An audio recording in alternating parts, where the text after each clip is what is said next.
E aí, vamos mergulhar nessa análise e entender de vez o que a gente chama de maré humana? O papo aqui é sobre como nascimentos, mortes e migrações moldam de verdade o nosso mundo. Estudar a dinâmica das populações não é só olhar para números frios numa página, não.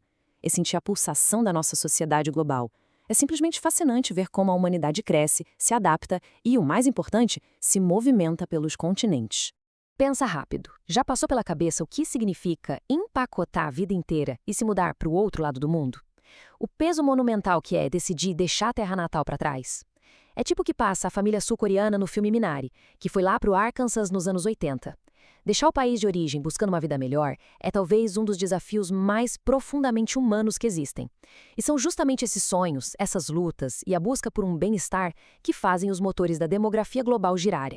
Para desvendar tudo isso sem complicação, a gente vai seguir um roteiro super claro hoje. Vamos passar pela equação populacional, a transição demográfica, dar uma olhada em como visualizar idades e economias, entender por que as pessoas migram, de fato, e fechar com as fronteiras e movimentos modernos.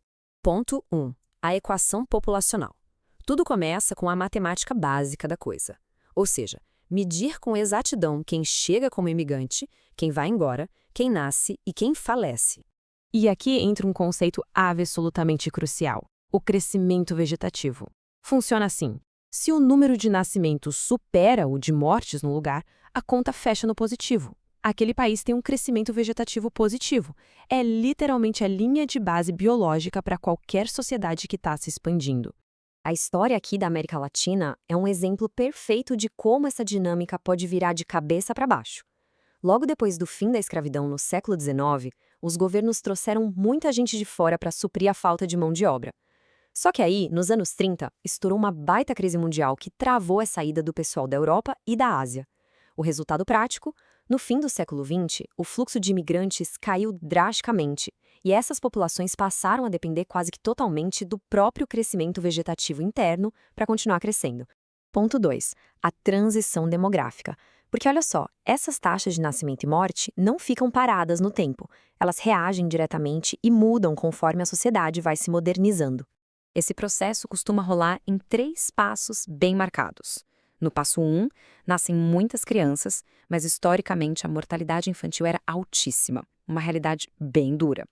Aí vem o passo 2, que é uma verdadeira revolução. Com vacinas, higiene e saneamento básico, a mortalidade despenca. As pessoas começam a viver muito mais. E por fim, a gente chega no passo 3, onde o número de nascimentos finalmente cai. Isso acontece por causa do maior acesso à educação, aos métodos contraceptivos e, claro, o custo de vida nas alturas nas cidades modernas. Agora, o que é louco de ver no Brasil e no México é a tal da lacuna histórica que durou de 20 a 30 anos. Lá pro meio do século XX, com a indústria bombando, a galera saiu do campo para a cidade e a mortalidade caiu de vez. Mas a redução do número de filhos demorou décadas para acontecer. Essa desconexão gerou um boom populacional gigantesco. Foi só lá entre os anos 70 e 90 que o ritmo finalmente deu uma freada e começou a acompanhar a queda nas mortes. Ponto 3. Visualizando idades e economias. Para a gente conseguir ver de verdade o impacto disso tudo no bolso do país, os demógrafos usam os gráficos muito específicos chamados de pirâmides etárias. E o contraste visual é gritante. Países em desenvolvimento têm a base bem largona, feita um triângulo, porque tem muito jovem. O topo é fininho. Já os países desenvolvidos, que já passaram por aquela transição que a gente acabou de falar, têm a base super estreita, porque nasce pouca gente, e um topo bem largo, sinalizando que a galera está vivendo muito e atingindo uma alta expectativa de vida. Isso puxa a gente para um conceito-chave, a população economicamente ativa, ou PEA. Basicamente, é a massa enorme de adultos que trabalha e paga os impostos para manter o país funcionando. Para lugares cheios de jovens, tipo o Brasil, o relógio está correndo rápido. A demanda social de hoje é investir pesado para conseguir garantir que vai ter emprego amanhã para toda essa força de trabalho que está chegando com tudo no mercado. Por outro lado, o mundo rico sofre com as dores opostas. Pega a Noruega como exemplo. Lá, incríveis 16% da população já tem mais de 65 anos. Quando o topo é pesado assim, a grana do governo é drenada massivamente para a saúde e aposentadoria. Cria-se um medo real de faltar adulto trabalhando para sustentar todo esse sistema. E para fugir dessa crise perigosa de falta de trabalhadores, os governos tomam medidas extremas. Na Europa nórdica, lugares como Noruega, Finlândia, Dinamarca e Suécia dão incentivos financeiros absurdos. As licenças maternidade e paternidade são tão longas que muitas vezes passam de um ano inteiro. O objetivo é simples: incentivar de todas as formas os casais a terem mais filhos para reequilibrar as coisas. Ponto 4. Por que as pessoas migram? Quando a matemática interna não dá conta, ou a vida em certas regiões fica impossível de se levar, a gente vê o movimento físico mesmo da maré humana. Só para dar uma dimensão, em 2020, de acordo com a ONU, existiam cerca de 281 milhões de migrantes internacionais no mundo. É um volume colossal de pessoas reescrevendo a própria história em terras estrangeiras. A gente pode dividir os motivos dessa galera estar se mudando em dois grandes baldes. Os fatores estruturais, que são os problemas crônicos e fundos, tipo economia fraca, falta de hospitais, falta de educação. E do outro lado, os fatores conjunturais, que são aquelas tragédias repentinas, como uma guerra que explode, uma crise política aguda ou desastres naturais que destroem tudo num piscar de olhos. Um exemplo de cortar o coração aconteceu em 2019. O ciclone Kenneth varreu Moçambique e causou um estrago absurdo. De uma hora para outra, dezenas de milhares de pessoas perderam suas casas e os serviços mais básicos, virando instantaneamente refugiados ambientais. Tiveram que fugir simplesmente num deslocamento de emergência para conseguir sobreviver.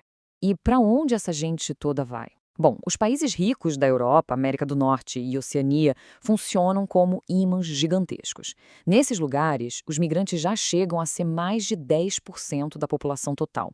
Enquanto isso, na outra ponta, países em desenvolvimento batem recordes de saída. A Índia, só para ter ideia, registrou a marca assustadora de 18 milhões de imigrantes. É uma loucura se a gente pensar bem no tamanho disso. Ponto 5. Fronteiras e movimentos modernos. Isso puxa a gente para a realidade política de hoje, de como os países tentam controlar, policiar e ditar as regras no meio dessas movimentações em massa. Uma das realidades mais evidentes acontece na fronteira entre os Estados Unidos e o México, por causa daquela diferença brutal na economia, que a gente chamou de fator estrutural latino-americano. Milhares tentam atravessar o tempo todo. Para tentar barrar isso, os Estados Unidos adotaram uma postura fortíssima. Policiamento pesado, prisões de pessoas sem documentos, aumento altíssimo nas deportações e até construções de muros imensos. Mas a movimentação não é só em direção ao norte rico de jeito nenhum. A gente tem a migração sul-sul, que é imensa. Aqui mesmo na América do Sul, milhares de venezuelanos, bolivianos e paraguaios entram no Brasil buscando uma vida com mais dignidade.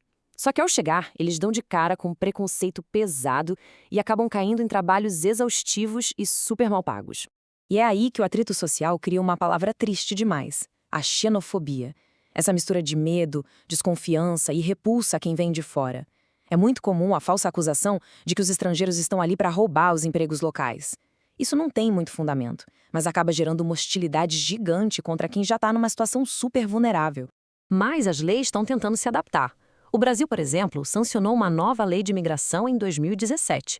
O foco dela é justamente ajudar a regularizar a vida desses imigrantes e refugiados que estão fugindo de situações extremas, garantindo direitos e trazendo esse pessoal para a economia formal, de um jeito bem mais humano. A gente vai encerrando essa nossa análise por aqui, mas fica uma provocação pairando no ar. Com os países ricos envelhecendo e encolhendo numa velocidade impressionante, será que a economia global tem como sobreviver sem abraçar de vez essa maré humana da migração? Será que a migração é, de fato, a grande crise do momento ou, na verdade, a única solução viável para salvar o equilíbrio do nosso futuro? Fica a reflexão. Esperamos que esse aprofundamento tenha trazido ideias novas. Até a próxima!